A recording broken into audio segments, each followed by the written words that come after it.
नमस्कार, किसान समाचार में आप सभी का स्वागत है। सबसे पहले मुख्य समाचार। केंद्रीय मंत्री डॉक्टर वीके सिंह ने राज्यसभा में एक प्रश्न के लिखित उत्तर में बताया, देश भर के 58 हवाई अड्डों को कृषि उड़ान योजना में किया गया है शामिल। किसानों को कृषि उत्पादों के परिवहन में कृषि उड़ान योजना करती है मदद। कृषि उड़ान योजना की 2020 में की गई थी शुरुआत। केंद्रीय मंत्री रामेश्वर तेली ने सोमवार को राज्यसभा में बताया, पेट्रोल में एथेनॉल के औसत 10% मिश्रण का लक्ष्य कर लिया है हासिल। E20 कार्यक्रम देश को प्रतिवर्ष बचा सकता है लगभग 4 बिलियन अमेरिकी डॉलर।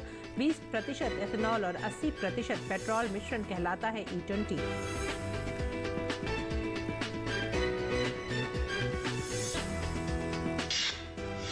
उत्तर प्रदेश में अब तक 16.50 लाख मीट्रिक टन हुई धान की खरीद। धान का MSP कॉमन धान 2183 रुपये प्रति कुंतल और धान ग्रेड A 2203 रुपये प्रति कुंतल की दर से किया जा रहा है खरीद।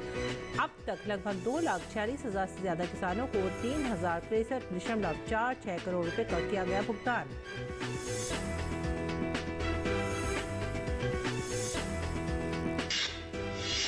केंद्र सरकार प्याज की कीमतों को नियंत्रित करने के लिए अगले साल मार्च तक प्याज के निर्यात पर लगाई रोक।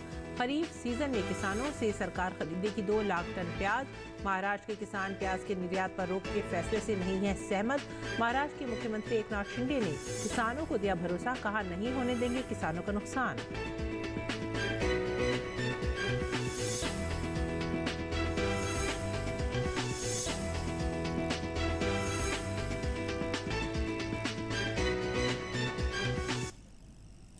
और मुख्य समाचार के बाद खबरें विस्तार से। सरकार ने कहा है कि देश भर के 58 हवाई अड्डों को कृषि उड़ान योजना में शामिल किया गया है। नागरिक उड्डयन राज्य मंत्री डॉक्टर वीके सिंह ने राज्यसभा में एक प्रश्न के लिखित उत्तर में कहा, उन्होंने बताया कि पहाड़ी क्षेत्रों, उत्तर पूर्वी राज्यों और आदिवासी क्षेत्रों के जल्दी खराब होने वाले खाद्य पदार्थों के परिवहन के लिए 2021 में कृषि उड़ान योजना के दूसरे चरण की घोषणा की गई थी। कृषि उड़ान योजना की शुरुआत 2020 में की गई थी। कृषि उड़ान योजना 2 का मुख्य उद्देश्य कृषि उपज के परिवहन के लिए मॉडल मिश्रण में हवाई परिवहन की हिस्सेदारी बढ़ाना है, जिसमें बागवानी, मत्स्य पालन, पशुधन और प्रसंस्कृत उत्पाद शामिल हैं।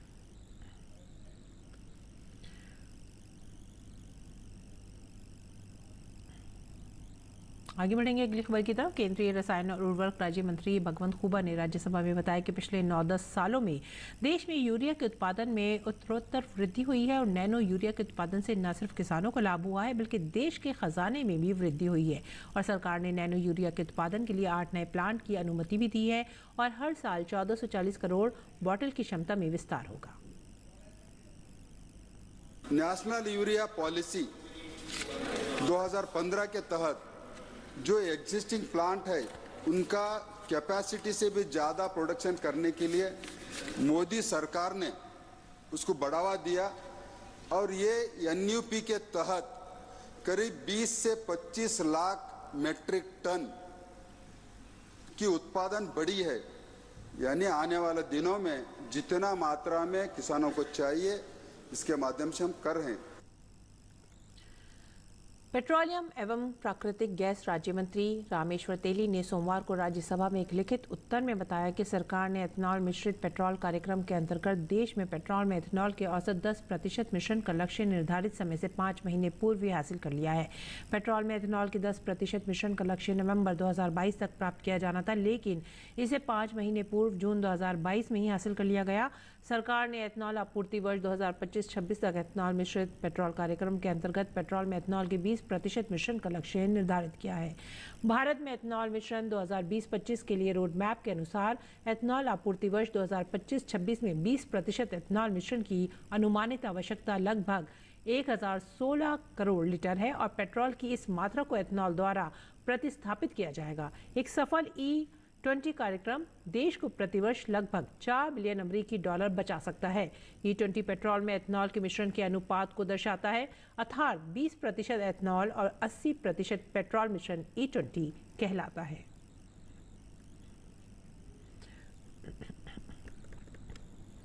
आगे बढ़ेंगे अगली खबर की तरफ। उत्तर प्रदेश में खरीफ क्रय वर्ष 2023-24 में धान का न्यूनतम समर्थन मूल्य कॉमन धान 2183 रुपये प्रति क्विंटल और धान ग्रेड ए 2203 रुपये प्रति क्विंटल की निर्धारित दर से खरीद की जा रही है।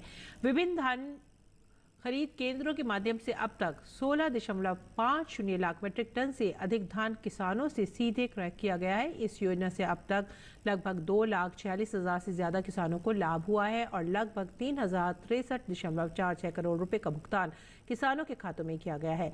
खाद्य एवं रसद विभाग ने बताया कि सोमवार को 87,791 मीट्रिक टन धान खरीदा गया है। खरीद केंद्रों पर किसानों को कोई असुविधा न हो, इसका पूरा ध्यान रखते हुए खरीद की जा रही है। बात करेंगे प्याज की। भारत सरकार के उपभोक्ता मामलों के सचिव रोहित कुमार सिंह ने कहा है कि प्याज की कीमतों को लेकर ज्यादा परेशान होने की जरूरत नहीं है। सरकार इस वर्ष खरीफ सीजन में 2 लाख टन प्याज किसानों से खरीदेगी। इसके अलावा प्याज की कीमतों को नियंत्रित करने के लिए अगले साल मार्च तक प्याज के निर्यात पर रोक लगा दी गई है। प्याज की जो कीमतें पिछले वर्ष की अपेक्षा बढ़ी हुई हैं, उसको लेकर पिछले कुछ महीनों से सरकार ने कई कदम उठाए हैं। पहला कदम जो इस बारे में था कि प्याज का जो निर्यात है उसको रिस्ट्रिक्ट किया जा सके, कंट्रोल किया जा सके। हम लगातार किसानों से खरीद कर रहे हैं और इसको जारी रखेंगे। अभी हमें सरकारी बफर के लिए 2 लाख टन प्याज और खरीदने की आवश्यकता है। खरीफ की बुआई में जो देरी हुई थी उस वजह से जो सप्लाईज हैं अब देरी से उपलब्ध होना शुरू होंगी और ये रबी तक, मार्च तक कंटिन्यू करेंगी। तो प्याज में कोई चिंता का विषय नहीं है। और प्याज की पैदावार में महाराष्ट्र देश का नंबर 1 राज्य है और यहाँ के किसान प्याज के निर्यात पर लगी रोक के फैसले से सहमत नहीं है। हालात को देखते हुए महाराष्ट्र के मुख्यमंत्री एकनाथ शिंदे ने किसानों को भरोसा दिया है कि वो किसानों का नुकसान नहीं होने देंगे। इसके लिए उन्होंने केंद्रीय मंत्री पीयूष गोयल से भी बात की है। शिंदे ने कहा है कि उन्होंने पीयूष गोयल को यहाँ की परिस्थिति से अवगत कराया है। शिंदे ने कहा कि पीयूष गोयल ने कहा है कि कुछ ऐसा फॉर्मूला निकाला जाएगा ताकि ग्राहकों के साथ साथ किसानों का भी नुकसान ना हो। एक्सपोर्ट के बारे में मैंने खुद मंत्री महोदय पीयूष गोयल जी से बात की हुई है। उनको यहाँ की परिस्थिति अवगत कराई है और उन्होंने भी कहा है इसमें ग्राहकों के साथ किसानों का भी नुकसान ना हो। और रुख करते राजस्थान का। राजस्थान सहकारिता विभाग सचिव ने कहा है कि प्रधानमंत्री किसान सम्मान निधि योजना के लिए 15 जनवरी 2024 तक पीएम किसान विशेष सैचुरेशन अभियान प्रारंभ किया गया है। अभियान के दौरान योजना के लाभ से वंचित पात्र किसानों को योजना से जोड़ने एवं योजना के बारे में जागरूकता बढ़ाई जाएगी। सचिव सोमवार को सहकार भवन में वीसी के माध्यम से योजना की जिलेवार अभियान की प्रगति की समीक्षा कर रही थी। उन्होंने कहा कि सैचुरेशन अभियान के दौरान पंजीकृत किसानों के शेष रहे कार्यों यथा भूमि सत्यापन, बैंक खाते को आधार से जोड़कर डीबीटी हेतु इनेबल करना एवं EKYC भी करवाई जा सकेगी।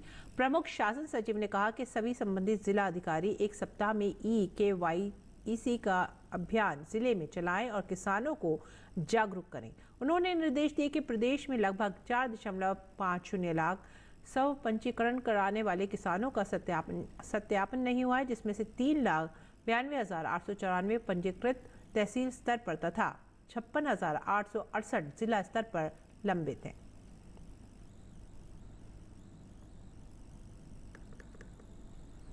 राजस्थान में समर्थन मूल्य का अधिक से अधिक किसानों को लाभ मिल सके, इसके लिए मूंग एवं मूंगफली की पंजीकरण क्षमता को 90% से बढ़ाकर 100% किया गया है एवं जिन केंद्रों पर पंजीयन क्षमता पूर्ण हो चुकी है वहां 20% अतिरिक्त पंजीयन सीमा बढ़ाई गई है।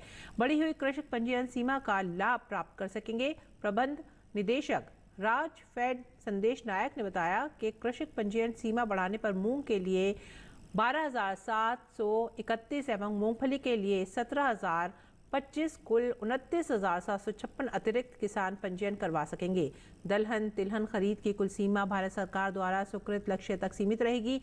उन्होंने बताया कि मूंग, उड़द, मूंगफली एवं सोयाबीन की समर्थन मूल्य पर जारी खरीद में अब तक मूंग के लिए 32,945 किसानों द्वारा एवं मूंगफली के लिए 9,443 किसानों द्वारा पंजीकरण करवाया गया है। प्रबंध निदेशक ने बताया कि अब तक 5,584 किसानों से 11,487 मीट्रिक टन मूंग एवं मूंगफली की खरीद भी की जा चुकी है, जिसकी राशि लगभग 98 करोड़ रुपए है। और केंद्रीय जल शक्ति राज्य मंत्री विश्वेश्वर टूडू ने सोमवार को राज्यसभा में एक लिखित उत्तर में कहा कि अर्थ गंगा परियोजना सरकार द्वारा 2014 में शुरू किए गए नमामि गंगे कार्यक्रम में हाल ही में जोड़ी गई एक पहल है। 14 दिसंबर 2019 को आयोजित राष्ट्रीय गंगा परिषद की बैठक में अर्थ गंगा नाम से एक नई अवधारणा शुरू करने का निर्णय लिया गया, जो आर्थिक माध्यम से नदी से लोगों के जुड़ाव को मजबूत करने के लिए एक टिकाऊ और व्यवहारिक आर्थिक विकास मॉडल है। ये फैसला लिया गया कि नमामि गंगे मिशन को विभिन्न मंत्रालयों, विभागों और अन्य हितधारकों, संस्थानों और सामुदायिक संगठनों की भागीदारी के साथ अर्थ गंगा की अवधारणा का नेतृत्व करना चाहिए। इसीलिए नमामि गंगे कार्यक्रम के 4 वर्टिकल निर्मल गंगा, अविरल गंगा, जनगंगा और ज्ञान गंगा के अलावा 5वें वर्टिकल के रूप में अर्थ गंगा परियोजना को जोड़ा गया था। अर्थ गंगा के 6 स्तंभों की पहचान की गई है। गंगा नदी की दोनों ओर 5 किलोमीटर के क्षेत्र में प्राकृतिक वातावरण को बढ़ावा देना, एसटीपी से उपचारित पानी और कीचड़ का मुद्रीकरण और पुनः उपयोग, विशेषकर महिलाओं के लिए आजीविका के अवसरों में सुधार, पर्यटन और सांस्कृतिक विरासत को बढ़ावा देना, जन भागीदारी और क्षमताओं तथा संस्थानों का निर्माण। इन पहलों के कार्यान्वयन का उद्देश्य गंगा नदी से संबंधित आर्थिक गतिविधियों पर ध्यान केंद्रित करते हुए सतत विकास मॉडल विकसित करना है। रुख करेंगे जम्मू कश्मीर का। जम्मू कश्मीर के राजौरी में सिंचाई और कृषि विभाग किसानों को नहर से पानी उपलब्ध करा रहा है, जिससे वहां के किसान काफी खुश नजर आ रहे हैं। किसानों ने बताया कि पहले उन्हें पानी अपने पशुओं और खेत के लिए लाना पड़ता था, लेकिन अब सिंचाई विभाग हमें पानी उपलब्ध करा रहा है, जिससे हमें बहुत आसानी हुई है। सिंचाई और कृषि विभाग पौधों को बीमारियों से बचाने के लिए समय समय पर छिड़काव भी करता है। किसानों ने बताया कि हमें यहाँ सब्जियां उगाते हैं और अब हमें ये डर नहीं होता कि पानी ना मिलने से कहीं सब्जियां खराब ना हो जाए। पहले हमें थोड़ी बहुत दिक्कत होती थी, जो कि हमें जो नालियाँ वगैरह नहीं बनी थी, तो उससे हमें समस्या थी कि नालियाँ निकालनी पड़ती थी खुद की, तो पानी की थोड़ी दिक्कत होती थी। लेकिन अब नहीं है। अब डिपार्टमेंट वालों ने हमें दे दिए हैं नालियाँ, तो इससे हमें बहुत बेनिफिट है। दूसरा, हम जो एग्रीकल्चर वाले हैं वो हमें बीज वगैरह अवेलेबल टाइम टू टाइम, अगर हो किसी की समस्या हो, जहाँ कोई हमारे पौधों को किसी प्रकार की कोई बीमारी वगैरह का हो, तो वो सब टाइम टू टाइम आते हैं, तो हमें दवाई वगैरह का छिड़काव करने के लिए बोलते हैं, तो हम करते हैं। इससे हमें बहुत बेनिफिट होता है। पानी हमको अब पूरी तरह से मिलता है। जब कहें अपने ही बंदे तो टाइम टू टाइम मिल जाता है। अगर बिजली ना हो तो फिर दिक्कत आती है, ऐसे पानी मिल जाता है। नहरें बन रही हैं सलेरी में, सलेरी गांव है, पंचायत अत्तल इसको बोलते हैं बी, उसमें बन रहे हैं। मोदी साहब का शुक्रिया करते हैं, जिन्होंने हम मज़दूर लोगों के लिए भी कुछ रोज़ी रोटी कमाने का सिलसिला जो है वो जारी रखा हुआ है। और दूसरी बात यह है कि यहाँ के लोकली हमने लेबर लगाई हुई है, काम चल रहा है, अच्छा चल रहा है। जो है नई भी बन रही हैं, कुछ जो पहले हैं उनको रिपेयर कर रहे हैं, कुछ ऐसे 3-4 नहरें जो यहाँ बन रही हैं सलेरी लेफ़्ट में और राइट में, एक राइट में और एक लेफ़्ट में है, वो भी बन रही हैं। तो लोग यहाँ सब्ज़ी वगैरह जो है लगाते हैं। ये अच्छा चल रहा है, जो सिस्टम है ये अच्छा है बिल्कुल ही। सिंचाई विभाग ने बताया कि कई नहरें तैयार की जा रही हैं, जिसकी वजह से अब यहाँ लोग बड़े पैमाने पर सब्जी उगाने का काम भी कर रहे हैं। किसानों को फायदा हो रहा है, अब वो गाड़ियां तक खरीद रहे हैं। पानी जो है वो नदी से उठा करके अपने पशुओं को पिलाने के लिए भी लाते थे, लेकिन अभी इस नहर की वजह से लोग मालो माल हुए हैं। लोग अपनी गाड़ियां खरीद रहे हैं सब्जी की वजह से। और हमारी खुद की ही सुंदरबनी जो सब डिवीज़न है, उस इलाके में मंडी में अपनी ही सब्जी उस इलाके की आनी शुरू हुई है, और बड़े खुले तौर पर लोग सब्जी को उगा रहे हैं और फरोख्त कर रहे हैं। बड़ी खुशी की बात है कि हमारा इलाके की तरफ भी ध्यान दिया है इरिगेशन ने। विकसित भारत संकल्प यात्रा दिन प्रतिदिन अपनी सफलता की सीढ़ी चढ़ते हुए आगे बढ़ रही है। उत्तर प्रदेश के अम्बेडकर नगर जिले के टांडा विकासखंड क्षेत्र में त्रिलोकपुर ग्राम पंचायत में ये पहुंची। ये यात्रा ग्रामीणों के बीच में काफी लोकप्रिय साबित हुई। हजारों की संख्या में ग्रामीण महिलाएं और पुरुष संकल्प यात्रा के साथ चल रहे प्रचार वाहन के माध्यम से केंद्र और प्रदेश सरकार की जन कल्याणकारी योजनाओं के बारे में भरपूर जानकारी प्राप्त कर रही हैं। जल कल्याणकारी योजनाओं से संबंधित स्टॉल के माध्यम से भी विभागीय अधिकारियों और कर्मचारियों से ग्रामीणों ने योजना संबंधी लाभ प्राप्त करने की जानकारी ली। संकल्प यात्रा में बतौर मुख्य अतिथि पहुंची ग्राम विकास राज्य मंत्री विजय लक्ष्मी गौतम ने पात्र व्यक्तियों को उज्ज्वला योजना, प्रधानमंत्री आवास योजना, आयुष्मान भारत का गोल्डन कार्ड और किसान सम्मान निधि का प्रमाण पत्र सहित कई अन्य योजनाओं का लाभ दिया। साथ ही 49 स्वयं सहायता समूह को एक साथ 2 करोड़ 94 लाख रुपए धनराशि का चेक भी प्रदान किया गया। पत्रकारों से वार्ता करते हुए ग्राम विकास विभाग मंत्री ने बताया कि मुख्यमंत्री योगी आदित्यनाथ, प्रधानमंत्री नरेंद्र मोदी की विकसित भारत का सपना साकार हो रहा है। उन्होंने कहा कि सरकार की तमाम योजनाएं गांव के अंतिम व्यक्ति तक पहुंच रही हैं। सरकार की अच्छी नीतियों के कारण सारी कल्याणकारी योजनाएं जमीन पे उतर गई है और मोदी जी को धन्यवाद दे रहे हैं। और ये जो हमारे विकसित भारत संकल्प यात्रा है, निश्चित रूप से आने वाले समय में ये हमारा विकसित भारत 2047 तक अगर ऐसे ही लगातार निरंतर गाँव में हो रहे सभी योजनाओं का लाभ लोगों को मिलता रहा, हमारे किसान, हमारे नौजवान, हमारी माताएं बहनें जो कभी सपने में भी नहीं सोचती थी कि उनके पक्के छत का मकान होगा, आज प्रधानमंत्री आवास योजना, प्रधानमंत्री उज्ज्वला गैस जो मिल रहा है, आज कभी वो 6,000-8,000 रुपए उनके पास होता ही नहीं था। ऐसे झप्पड़ में रहने वाले व्यक्ति कहाँ कनेक्शन ले पाता था, फ्री कर दिया। आज घर घर में गैस बट गया। आज राशन 5 साल और बढ़ा दिया गया, लगातार गरीबों को राशन दिया जा रहा है। समूह में जुड़े, समूह से पैसा लेकर हमने अपना रोजगार किया, सब्जी मतलब धंधा किया, उससे हम लोग का इनकम 10 से 15 हजार आने लगा। जब से 10 से 15 हजार रुपया मिलने लगा, तब से हम लोग की स्थिति जो है काफी अच्छा है, मतलब सुधार आ गया है। बहुत अच्छे से हम लोग काम कर रहे हैं। समूह में हम जुड़े जब से, तब से हमें लोगों से पहचान हुआ, लोगों से सहायता मिलना चालू हो गया। हमें कोई जानता नहीं था।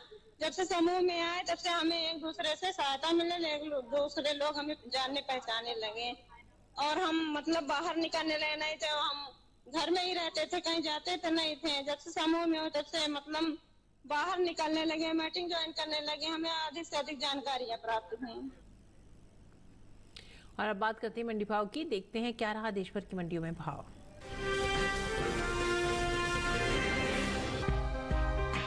सोमवार को कृषि उपज मंडियों में मक्का के कारोबार में उतार चढ़ाव का रुख रहा। वहीं कुछ मंडियों में भाव स्थिर रहे। एग मार्केट के अनुसार गुजरात की जम्बूसर मंडी में मक्का के सौदे में नरमी देखने को मिली। यहाँ 9 दिसंबर को मक्का का भाव 2,200 रुपए था, जो 11 दिसंबर को 300 रुपए गिरकर 1,900 रुपए क्विंटल रह गया।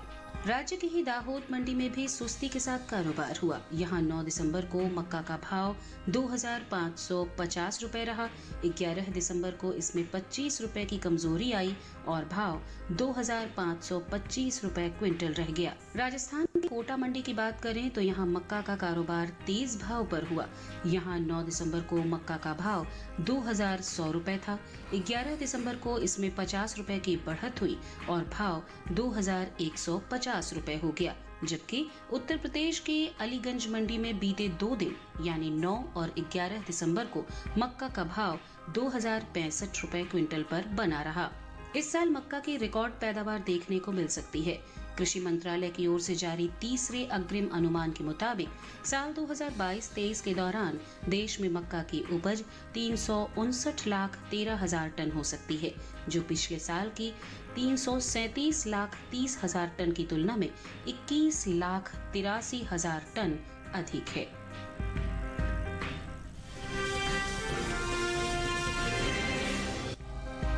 कृषि उपज मंडियों में इन दिनों चने की आवक सामान्य बनी हुई है। सोमवार को चने में उतार चढ़ाव के साथ कारोबार हुआ। एग मार्केट के मुताबिक राजस्थान की कोटा मंडी में चने के सौदे सुस्ती के साथ हुए। यहाँ 9 दिसंबर को चने का भाव था 5,300 रुपए, जो कि 11 दिसंबर को 100 रुपए गिरकर 5,200 रुपए क्विंटल रह गया। उत्तर प्रदेश की सुल्तानपुर मंडी में भी चने के सौदे में नरमी देखने को मिली। यहाँ 9 दिसंबर को चने का भाव 6,510 रुपए था, जो 11 दिसंबर को 20 रुपए गिरकर 6,490 रुपए क्विंटल रह गया।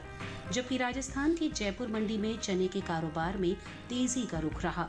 यहाँ 9 दिसंबर को चने का भाव रहा 5,505 रुपए। 11 दिसंबर को इसमें 5 रुपए की बढ़त हुई और भाव 5,510 रुपए क्विंटल पर हो गया।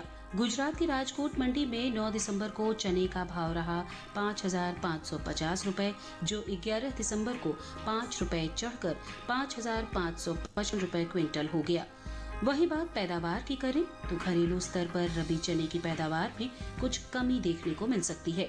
साल 2022-23 के दौरान देश में चने की उपज 135,43,000 टन होने का अनुमान जताया गया है, जबकि बीते साल इस दौरान रबी चने की उपज 135,44,000 टन रही थी। घरेलू स्तर पर इस साल कुल दलहन की पैदावार अच्छी होने का अनुमान जताया गया है।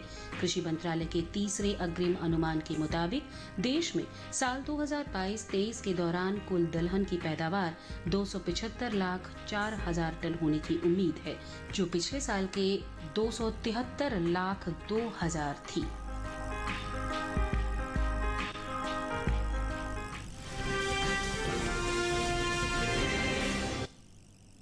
और आइए बात करेंगे मौसमी खेती की। किसान इस मौसम में कैसे रखें अपनी खेती का ख्याल, देखते हैं।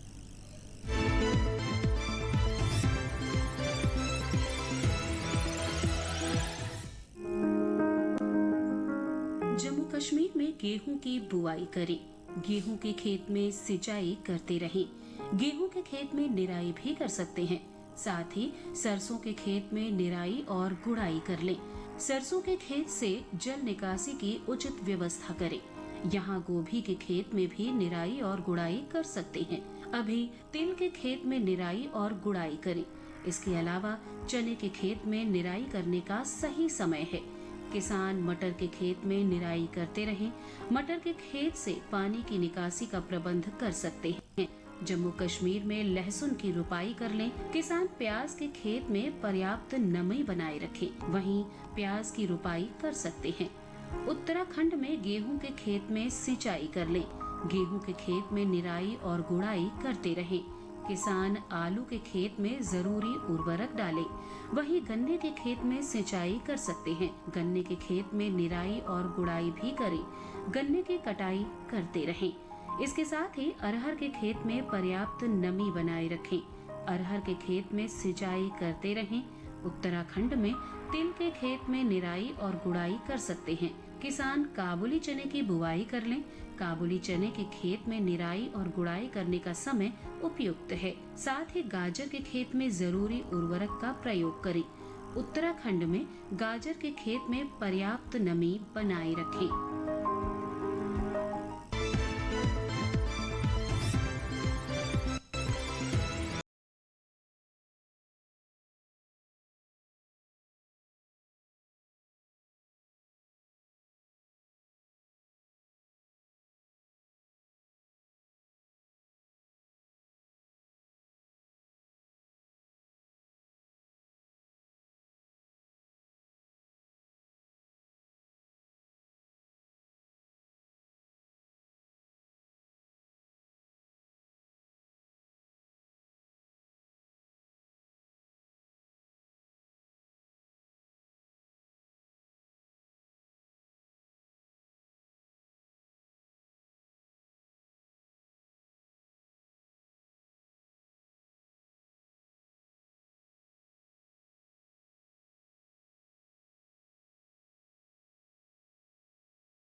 आवश्यक पौधे निकालकर मध्य की दूरी अधिक कर देनी चाहिए। साथ ही बढ़ी हुई जड़ों में हल्की निराई गुड़ाई करते रहना चाहिए। गाजर की फसल पर मुख्य रूप से छोटे छोटे कीड़े मकोड़ों का प्रकोप होता है। इसकी रोकथाम के लिए नीम का काढ़ा पंप की मदद से 10 से 15 दिन के अंतराल पर छिड़काव करें। गाजर की फसलों में आर्द्र गलन रोग के कारण बीज के अंकुरित होते ही पौधे संक्रमित हो जाते हैं, जिससे तने का निचला भाग जो भूमि की सतह से लगा रहता है सड़ जाता है। फलस्वरूप पौधे वहीं से टूटकर गिर आते हैं। इस रोग की रोकथाम के लिए विशेषज्ञों की सलाह पर बीजोपचार कर ले। गाजर की जड़ों की खुदाई तभी करें जब वे पूरी तरह विकसित हो जाए। खेत में खुदाई के समय पर्याप्त नमी रखें, साथ ही फसलों को सुखाकर उचित स्थान पर भंडारित करें।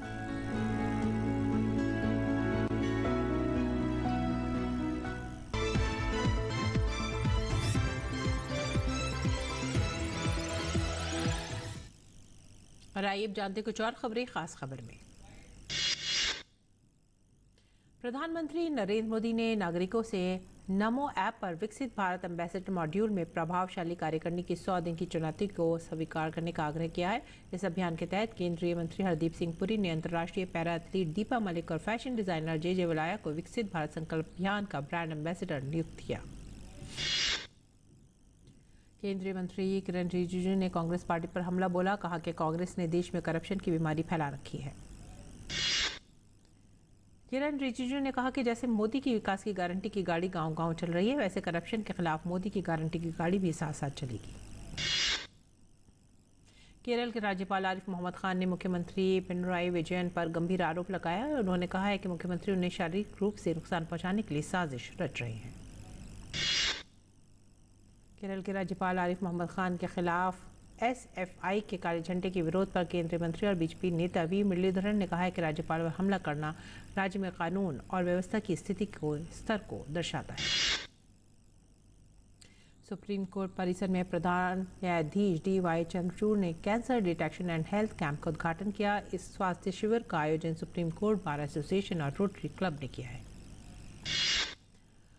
जम्मू कश्मीर के पूर्व मुख्यमंत्री उमर अब्दुल्ला की तलाक याचिका दिल्ली उच्च न्यायालय ने खारिज कर दी है। दिल्ली उच्च न्यायालय परिवार न्यायालय के निष्कर्षों से सहमत होते हुए कहा है कि पायल अब्दुल्ला के खिलाफ उमर अब्दुल्ला की क्रूरता के आरोप अस्पष्ट थे।